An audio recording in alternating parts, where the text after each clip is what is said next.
welcome everyone to another Ref Brandon and the Todd family YouTube video.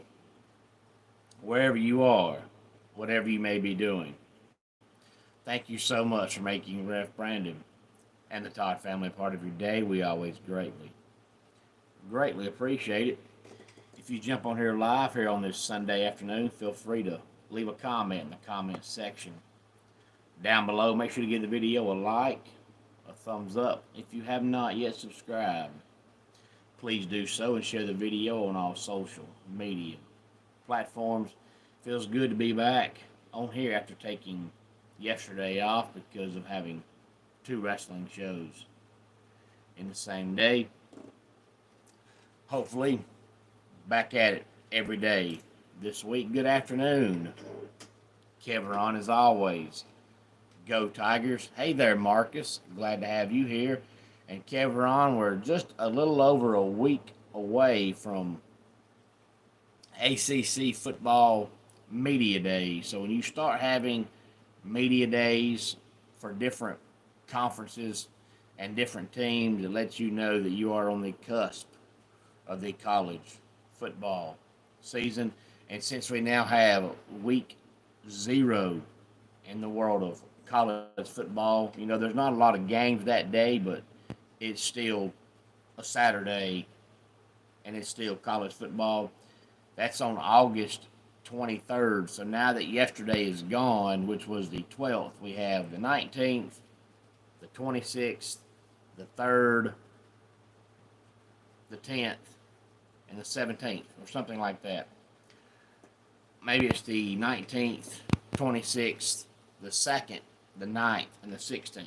So 5 more Saturdays. You have July 19th, July 26th, August 2nd, August 9th, August 16th. And then the next Saturday, there'll be college football. So only 5 more Saturdays until college football starts. So if you're a college football fan and there's things that you wanted to get done around the house or around the neighborhood that you have not got done yet, you've got 5 weeks to get them done. And it's actually less than that until high school football starts. So the season is pretty much here because after all these different conferences finish their media days, we'll start having all the different talk and the breakdown of the season and all that kind of good stuff. So today here on the channel, I want to talk some wrestling and some college football. So let's go ahead and start in the world of wrestling. Hey there, I'm going to assume that's Paco if I'm pronouncing that wrong. I apologize, but glad to have you here on this Sunday, Paco. Please give the video a like and a thumbs up. And if you have not subscribed, please do so. And tell your friends, tell your family about the channel. We talk college football, the NFL, college basketball, the NBA, Major League Baseball, a little bit of college baseball, wrestling, NASCAR. And then about once a week, I try to do a top 10 countdown, and some of those are not about sports or wrestling in any kind of way. So it's a variety here on the channel. But there's so many premium live events / pay-per-views this weekend. And you know that if you follow the channel, because this past week I had to preview all the shows. So this week we'll have to review all the shows. Still got one more to go with Evolution coming up here in a couple of hours, but we had most of them yesterday. So I'm going to talk about them a lot this week, but I'm not going to talk about them all at one time in one day. I'll try to break them down and give each one its own day, just like I did this past week with previewing it. So today we're going to talk about NXT's Great American Bash, which took place yesterday at 3 o'clock. And I've said this many a times, and I'll keep saying it.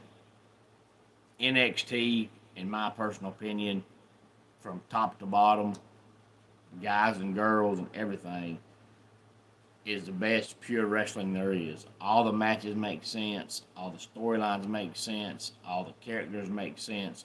Shawn Michaels is doing a heck of a job running NXT. Triple H did a good job, but after Triple H took over Raw and SmackDown and Shawn Michaels started booking NXT, to me it's better than it was before. It has been the best from top to bottom for probably about a year or so now. But yesterday we kicked off with Javon Evans defeating Jasper Troy. And then we had Sol Ruka beating Izzy Dame. Ethan Page beat Ricky Saints. Oba Femi beat Yoshiki Hanamura. And Jordan Grace and Blake Monroe beat Fallon Henley and JC Jane. Now we know that Oba Femi is the NXT heavyweight champion. But you know, if you watch him, you really can't find a weakness in his game. I mean, he's a great wrestler. He can be a power wrestler. He can be a technical wrestler. He can be a slow, methodical wrestler. I mean, there's nothing the man can't do. You watch him wrestle, and it's hard to believe that he really hasn't been doing this long. He's one of those guys that's just made to wrestle, but there's just not a weakness in his game. I mean, he can do anything that you ask him to do, and he's a big old boy to go right along with it. But Oba Femi might be the next big thing in the WWE. But of course, we still got AEW's All In. Hey there, Jay. Glad to have you here from India. Hey there, Captain Price. Glad to have you here. And hey there, I'm going to guess it's iSniper. Glad to have you here. And I'm from the South. Thank you for asking. Been in the South all my life. And we still got Saturday night's main event. And of course, then we'll have tonight's Evolution. All those will be discussed this week. But I want to talk a little bit of college football. You're in Pickens, South Carolina. Well, that is good. You're right up around God's country. I always say that Clemson, South Carolina is God's country. So iSniper, glad to have you here. Tell your friends, tell your family about the channel. And since you're in Pickens and you're right in the midst of the South, which is where college football is king, I'm sure you know some people that are either Clemson fans or Gamecock fans or Bulldog fans, so tell them about the channel. Get them all on here and we can start talking some college football as the season gets closer. And iSniper, I was over in your neck of the woods yesterday, not too far from you. I had a wrestling show yesterday afternoon at 1 o'clock in the afternoon in Gaffney, South Carolina at the Peach Festival. It was a joint show between WFC and NMCW. So I was in Gaffney, South Carolina at the Peach Festival yesterday, which I know Gaffney's not too far from Pickens. So I was over in your neck of the woods yesterday. Sniper, maybe one of these days when I'm back over in that area for a wrestling show, I will run into you. If you meet me, I promise I'm just as nice in person as I am on here. Feel free to walk up to me and tell me who you are. And if by some chance you're on Facebook, you can find me on Facebook as well. I'm the same guy on Facebook as I am on here.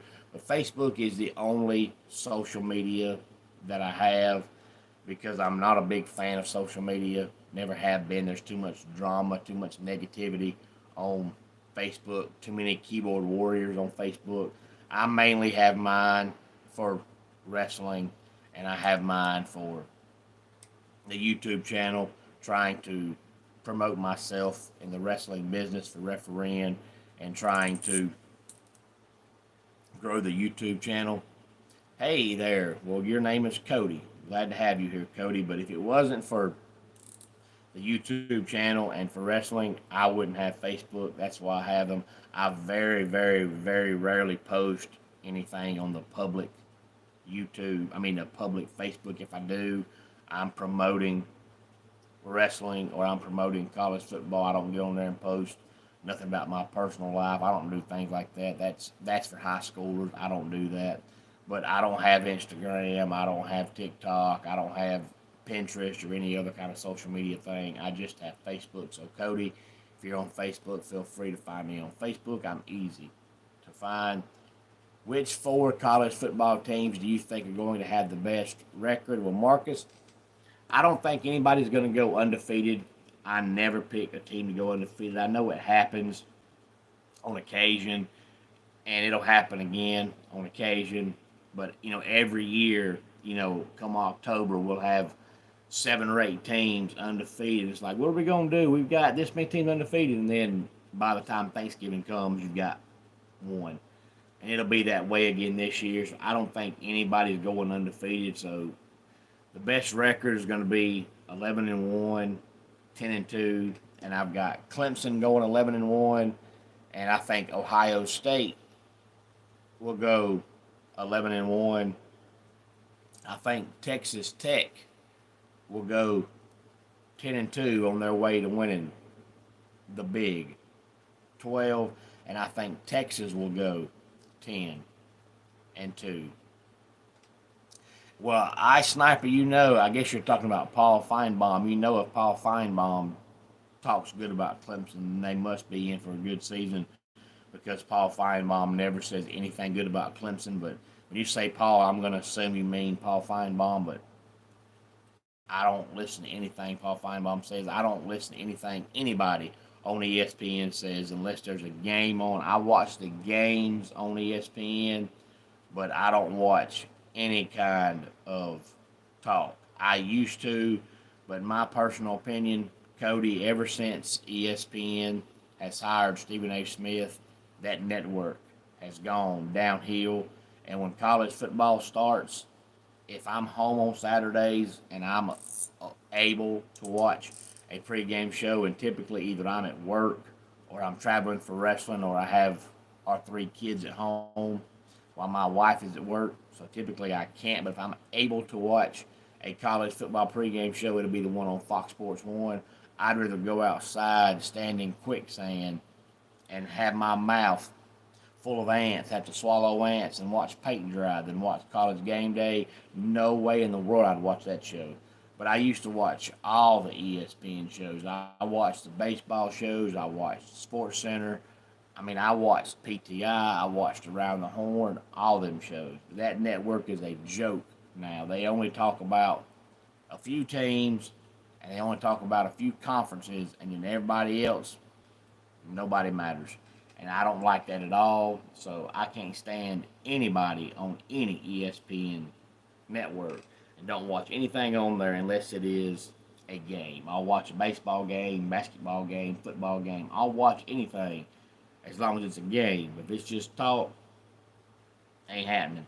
And Cody, I tell people all the time that if you want to watch like Paul Feinbaum and you just want to watch it just for the sheer entertainment and to be entertained and laugh and just enjoy it, go right ahead.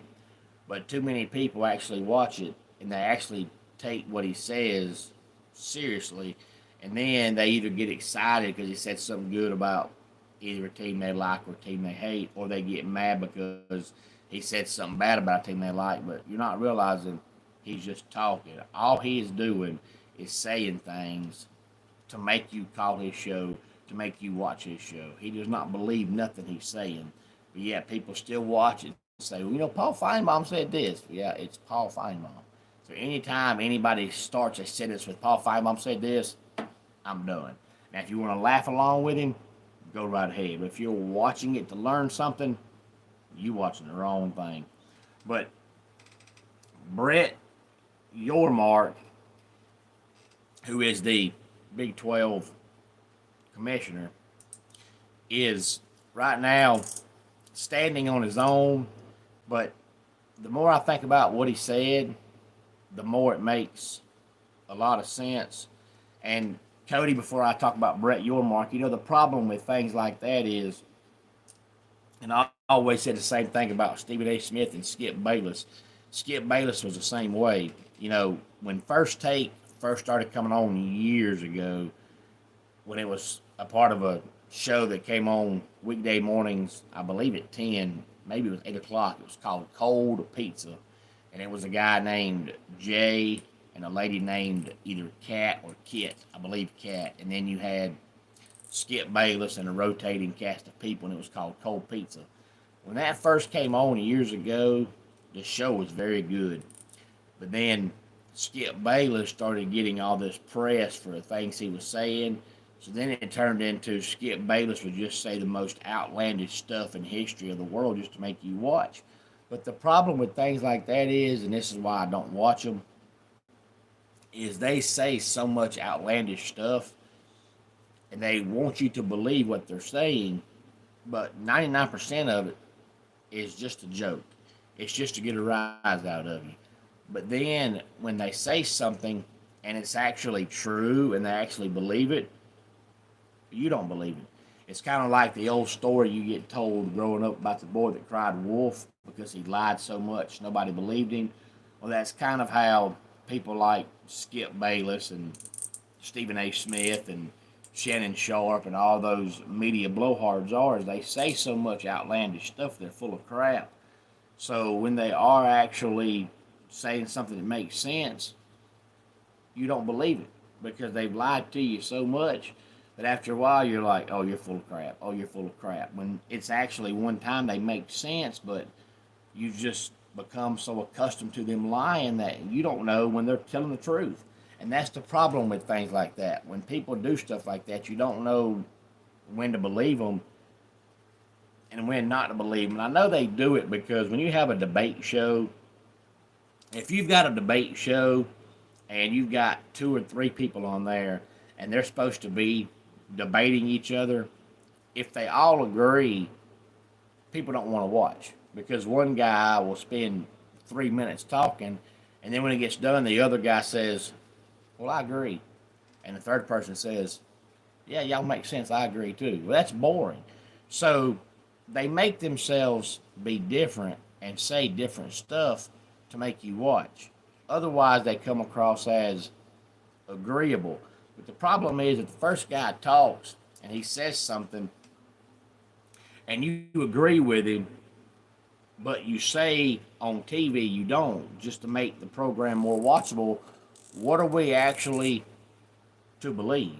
Are we to believe that you agree with the first guy and you're just saying you don't to make the program more watchable? Or do you not agree with the guy and we're to believe that you don't agree with the guy because you're saying you don't agree with the guy? So that's the problem. They do it to make the show more watchable because if they all agree, it's boring. But the problem is, I want the truth. If y'all agree, I would rather y'all tell me you agree than come out and tell me you don't just to make the show better, because then you're lying to me. Why am I going to watch a show when I believe the hosts are lying to me? I want to know what you truly believe. I want to know how you truly feel. Don't just lie to me to make it entertaining. Tell me how you feel. But Brett Yormark right now is standing alone. He says he's going to eventually get the rest of the conference commissioners to agree with him, but he wants the 5+11. Now we know the Big Ten and the SEC pretty much want this 4+4+2+1+1, the most aggravating, nonsensical thing you ever heard in your life. Well, Brett Yormark says 5+11 is the way to go. He says make the playoffs 16 teams, take the 5 conference winners, and then take 11 essentially wild card teams. So if you're in the top 16 outside of the division winners, conference winners, you're in the playoffs. And he says it, and at first you're like 5+11, but then you think about it and it makes sense, and I'll tell you the reason why. Now, I've talked about this many a times. I've never wanted the playoffs to expand. Still don't. I was fine with 4. I'm fine with 8. Don't keep expanding it. The more you expand it, all you're doing is watering down the regular season. That's all you're doing. And you see that people are never happy. The NBA now has over half their teams go to the playoffs. College basketball has expanded their playoff to 68 teams, and there's been talk the last 10 years of expanding it to even more. So no matter how many teams you add, people are always going to want more. And all you're doing is watering down the regular season, and you're going to make it to where eventually, if you go 7-5, not a big deal. You're in the playoffs. And college football is different because when it was 2 teams or 4 teams, it was basically you knew that if you lost more than 1 game, you were done. You were not done as far as you couldn't play no more, and you were not done as far as you couldn't go to a bowl game, but you were done as far as once you got that second loss, you pretty much had no shot of winning a national championship. But now you lose a 3rd game, and it's like, oh, we still got time. So you're watering down the regular season, and you're giving fans less reason to watch and less reason to go in the regular season because even if you lose, not a big deal. And Ice Sniper, I hate it. And I'm glad you're here now, but I've talked about this from the get-go. I started this channel in 2021, and I've said from day one, paying players was a bad idea. The transfer portal is a bad idea. Expanding conferences is a bad idea. Expanding playoffs is a bad idea. And everything that I've said is a bad idea that's happened is now backfiring. So making the playoffs expand even more is a terrible idea. But I'm actually going to talk about, after I get done with Brett Yormark, I'm going to talk about more college football stuff. And it's kind of sort of the transfer portal in a way, but not really. But we'll get to that here in a few minutes. Ice Sniper, but the reason why I like Brett Yormark's idea is because I've mentioned this many a times.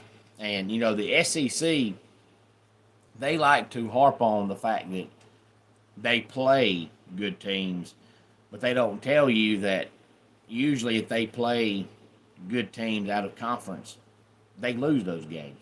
But all they'll tell you is, well, we played a good team, not mentioning the fact that they lost.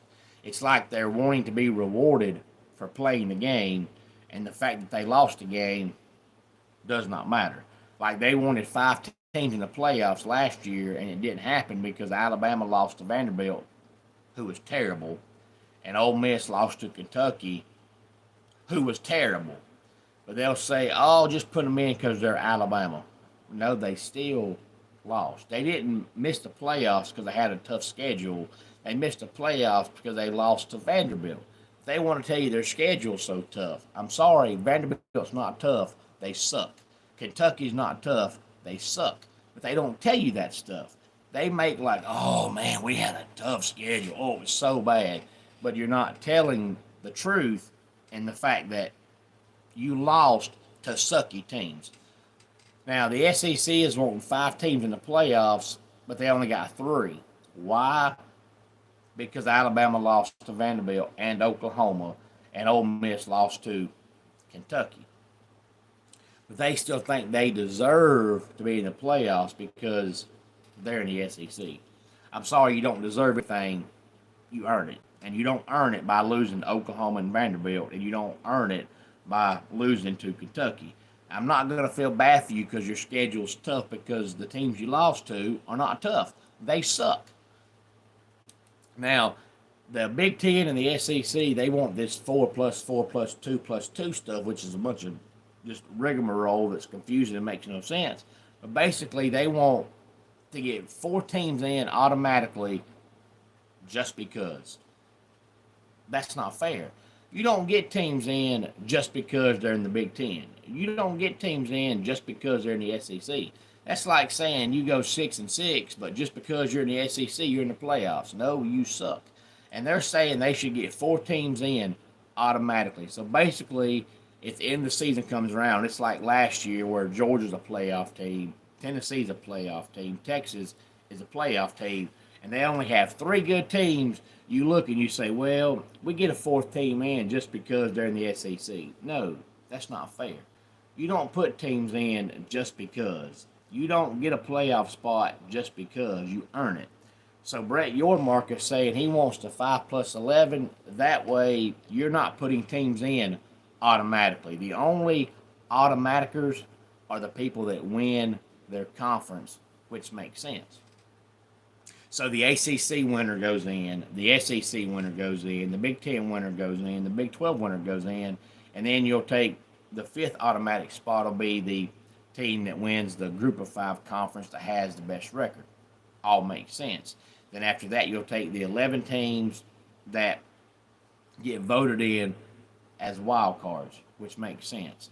You can't look at Alabama's record and say, well, we'll put them in just because of Alabama. That's not fair. So Brett Yormark wants the 5+11, which from the outside sounds confusing, but then you think about it and it makes sense because he's not wanting teams to make the playoffs just because they're a named team or just because they're in a conference. He's wanting a team to make the playoffs because they earned it on the field, which shockingly, that makes sense. To me, that should put you in the playoff because you earned it on the field.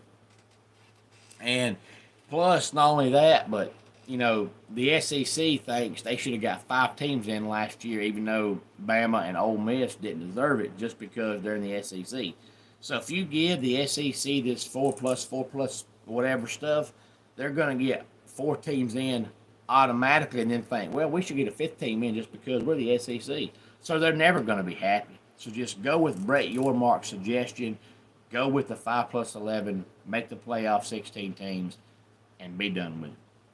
And the other thing I was going to talk about was brought up this week by a couple of Big 12 coaches during Big 12 media days. And that is basically a salary cap, which reason why I said earlier it has a little bit to do with the transfer portal is because a lot of the players that transfer now are transferring to make more money. So it kind of goes hand in hand. But it's funny because a couple of coaches, now Deion Sanders pretty much came out and said it, but a couple other coaches didn't say it, but you could tell by what they were saying, they were implying it, they were talking about it.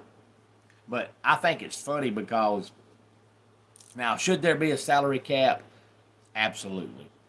But why do people think that it's going to help? And the reason why I say that is because years ago, it was illegal to pay players, but yet everybody knows you still had some programs that did it under the table.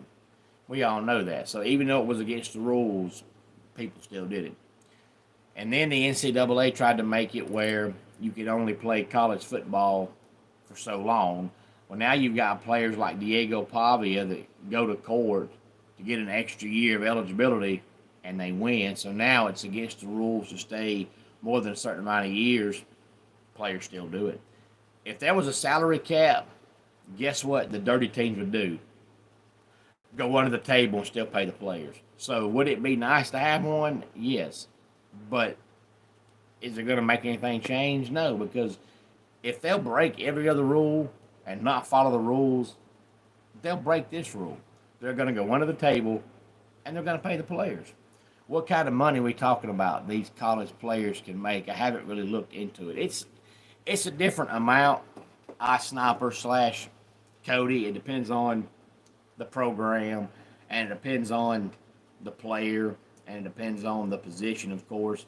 Quarterbacks are going to make more than any other position, but you've got Darian Mensah, who left Tulane to go to Duke because Duke basically guaranteed him about $3 million a year altogether with his endorsements. You got Carson Beck, who was at Georgia, who is now at Miami. I think he's making right at $5 million a year, something like that. I believe that's right. I'd have to go back and look, but I think it's about $5 million a year. So now you've got a lot of college kids now that are wanting to stay in college even longer because now you can make more in college football than you can on your NFL rookie contract. So now you don't have to rush to leave college to go to the NFL because now you can stay in college and make more money. So if you can go to court and sue the NCAA for another year or two to play, you're benefiting yourself because you're making more money. Well, then by the time you go to the NFL and you sign your rookie deal, which is typically 4 to 5 years, and that expires, you're ready to retire because you got the extra year or two of college football making $4 to $5 million a year. Then you go to the NFL and sign that rookie deal. By the time you're 30 years old, you set for life. So now you've got college players that are wanting to stay at college longer because you can make more money in college now than you can as an NFL player. So why would you rush to go to the NFL? I know once you get there, you're cream of the crop, creme de la creme. I get that. But why rush it when you can stay in college and just make more money? So now you've got players that are actually wanting to stay in college to make more money. But I've said from the get-go, Sniper, that paying players was a bad idea. I never understood why anybody wanted to pay them. It never made sense to me. I never understood it. But we've gone from one extreme to the other, and I've always said a college football player should never get paid under any circumstances. No way, no how. It shouldn't happen. Now, I know I look at things differently because I'm not a money-hungry person, and I know the world in general is a money-hungry person, but I'll tell you why I've said from the get-go players shouldn't get paid, and then I'll tell you what the players should be getting, and then talk about where it's gotten to. Players should never get paid because you think about, yeah, maybe they don't make any money. If you want to believe that there was some schools that wasn't cheating back in the day, you believe that, but they were. But supposedly nobody got paid. We'll go with that. But if you come out of high school and you're a great high school player and you go to a big time program, they're giving you a free home, free cell phone, free food, and a free car, and a free education. Now, I've got a beautiful wife and 3 kids, but if you came to me and my job told me, hey, guess what? Brandon, you're no longer going to get a paycheck, but we're going to pay y'all's car payments, we're going to pay y'all's cell phone bills, we're going to pay y'all's light bill, we're going to pay y'all's water bill, we're going to pay your home insurance, we're going to pay your car insurance, we're going to give you free food. Guess what? I'm not going to ask for any money. I don't need money. Every bill that I've got, you're paying for me. And if all my money now is going to my bills and you're going to take my bills and pay them for me, I don't need money. But that's the way I look at it. But I'm not a materialistic person. I don't go out and spend money on things I don't need. Every dime I spend is on things that I need. So if you're going to pay everything that I need for me, I don't need a dime from you. And that's the way I look at college football players. Yeah, maybe they weren't getting paid, but they had a free house, all their meals are paid, free car, free phone, free education. What do you need money for? Because I got news for you. I was 18, 19 years old at one time, and if I'd have made $1 million, it would not have been spent on anything that was useful. It would have all been blowed, which is what most high schoolers / early college kids are going to do with $1 million. You don't think about things logically when you're 18, 19 years old. So you're not helping them by paying them. But the problem was, it was supposed to be, the whole thing was name, image, likeness, which is why it's called NIL. So basically it was supposed to be, if a college football quarterback goes to a local establishment during college football season on a Tuesday and sits down from 10 a.m. to noon and signs autographs, he can make money during that autograph session. So he can charge for autographs, he can charge for pictures.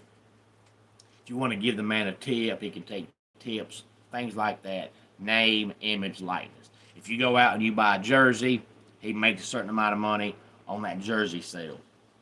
If there's a college football video game that comes out, he makes a certain amount of money on that game. That's why it's called name, image, likeness. That's what they're supposed to be getting paid, that and that only. And you're not making $5 million a year on name, image, and likeness. So it was supposed to be name, image, likeness, and it's dwarfed into basically NFL contracts. So it's gotten out of hand and gotten out of hand fast. And it's a lot of the big time conferences and a lot of the big time coaches are what's caused this, because the NCAA now has not won a court case in forever. So if you take them to court about anything, you're going to win. Well, the NCAA tried to step in numerous times over the years and stop this and say, hey, players are not getting paid. Well, what's happened is a lot of these big-time programs have gone to the NCAA and said, hey, guess what?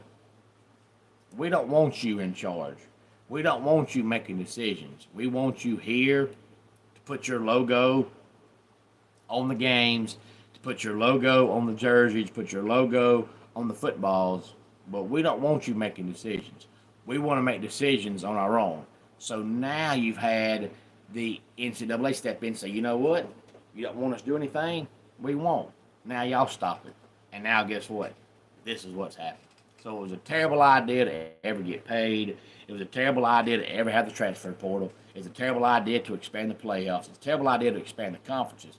Now, the reason why I've always been against expanding the conferences, and we'll talk about this and then we'll wrap it up here on this Sunday, is because, you know, I'm a college football, I guess you could say, lifer. I mean, I started watching when I was 11 years old, but if I'd have watched it at 4 or 5 years old, I wouldn't remember anyway. So basically, as long as I can remember watching college football, I've watched college football.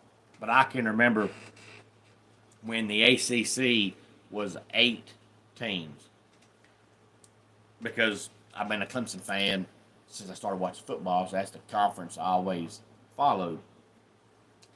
But I know that every conference has grown, and people talk about the transfer portal, NIL, is going to destroy college football.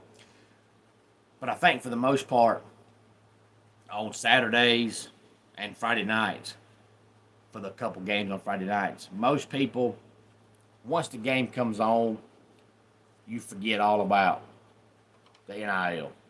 Once the game comes on, you have one focus and one focus only. That's enjoying the game. You don't sit back during the game and say, man, I just can't believe that quarterback I'm watching is making $4 million. No, you're enjoying the game. So even though stuff like that sucks and it distracts you in the off season, once August, September comes along and it's Saturday and the games are on, you watch.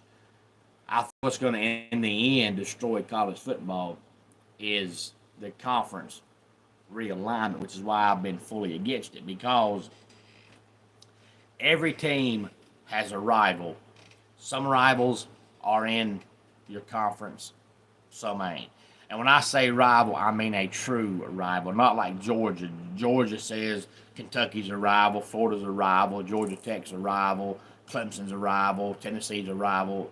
I'm sorry, every team you play is not a rival. You have one rival. And some teams it's in your conference, some teams it's not. Well, college football in itself, by nature, is a regional sport. It's way more popular in the South than it is out West. It's probably more popular in the Midwest than it is out West.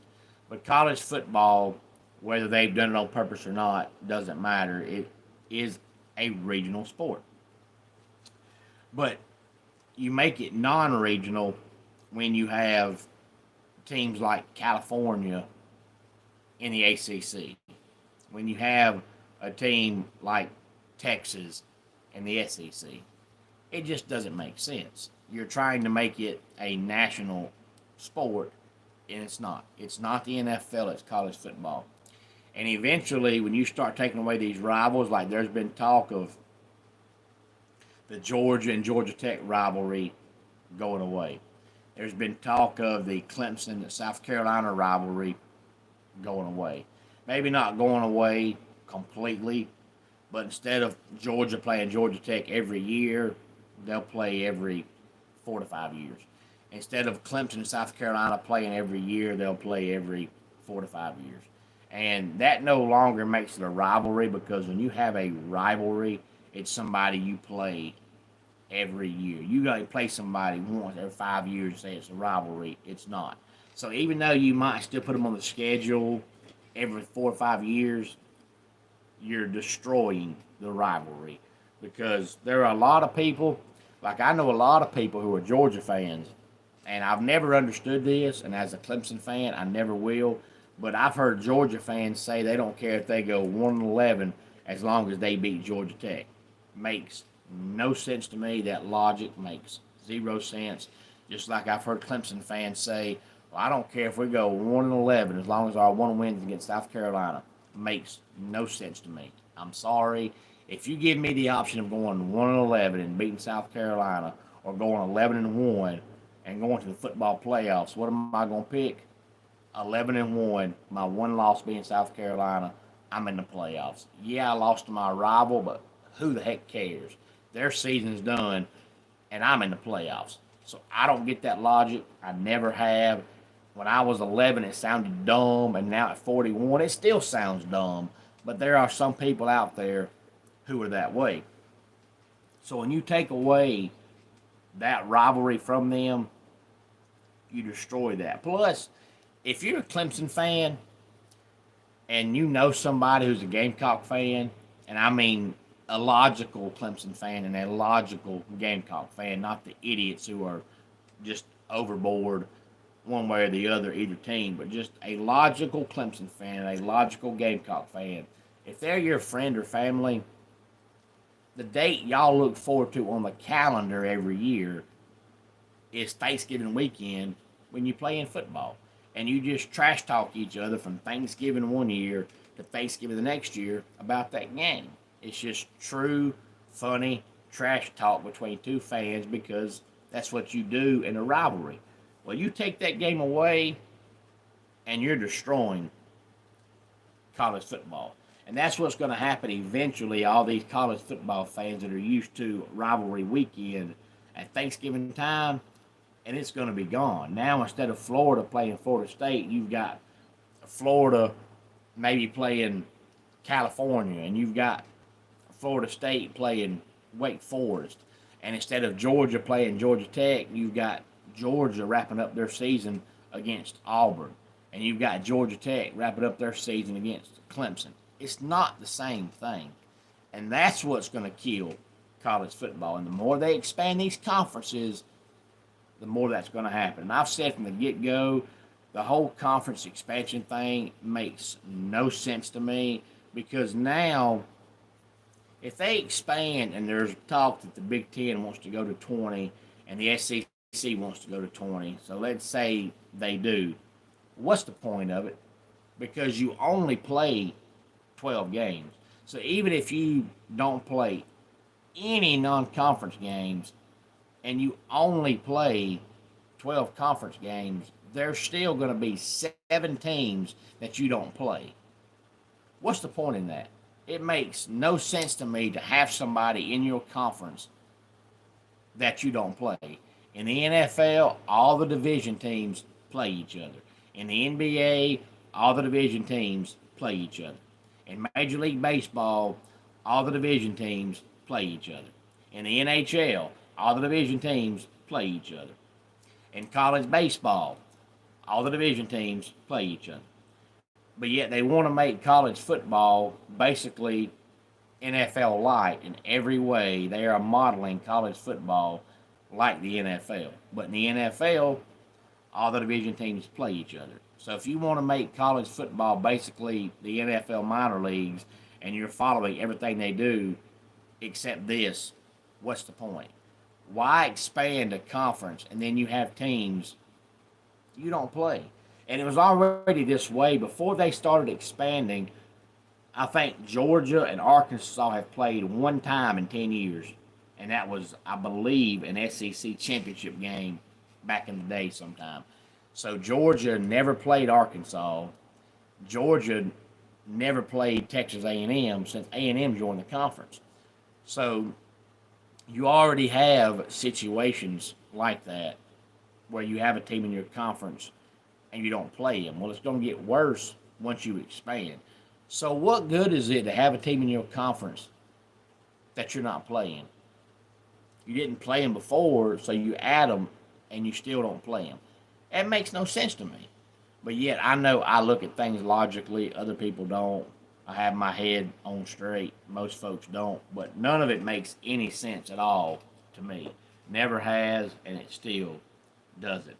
But thanks for everybody for being on here today. And again, Sniper/Cody. If you are on Facebook, feel free to find me on Facebook. I'm easy to find. If not, maybe one day I can get you on Facebook and we can chit chat on there as well. You can just type up Brandon Todd on Facebook and find me on there. Very, very easy. It's all about money. Everything is. Me and my dad have a construction business, and we were actually working in Clemson, so we had to go get licensed just to do that job. It cost us $400. And that sounds about right, Cody. Everything is about money, which I totally understand, but it still doesn't make sense to me. Like, if it's all about money, why would, let's just say, for example, Florida State. A couple years ago, they played, I think, Savannah State. I believe that's right. In a non-conference game, and Florida State paid them like $1 million or so to play Florida State. Well, Savannah State claims that the money Florida State paid them that year pretty much kept their program running. Georgia, a couple years ago, played Tennessee Tech, and they paid them about the same amount of money in football. So, if it's all about money, why would a program like Georgia or why would a program like Florida State waste money to play a game like that when you can keep that money and you can actually help pay a player yourself or help upgrade facilities yourself? Why take money from the fans for yourself when you can just keep the money that you're giving to other schools in a game that we all know you're going to win? It's useless. It makes no sense to me. So you're giving away money that you have and you're asking for money that you don't have. Where's the logic in that? There is no logic in that. But you see schools do it all the time. They'll, about once a year, sometimes twice, they'll play this pancake school automatic win where they're essentially paying this team sometimes upwards of $1 million to come play them. And the school does it because you're giving that smaller school free money. But also, besides that, since they're a smaller school, it's the one time a year that these small schools, they get to be on TV. They get to be noticed because instead of playing somebody in the Ohio Valley Conference or the MAC Conference, they're playing a Power 4 program, so they do it just to be noticed and recognized. But then the school comes back and says, well, we need money. We're going to charge them for tickets. No, you don't. Quit paying these patsies to come play with you. If you want a non-conference game, play a non-conference game. But don't play some small school and give them $2 or $3 million and then come back and say, oh, man, we need some money. Well, quit giving it away. That doesn't make sense to me. If it's all about money, don't give money away and then ask for money. But any thoughts on any of this, please feel free to let me know. Let's go ahead and get our dad joke of the day in here.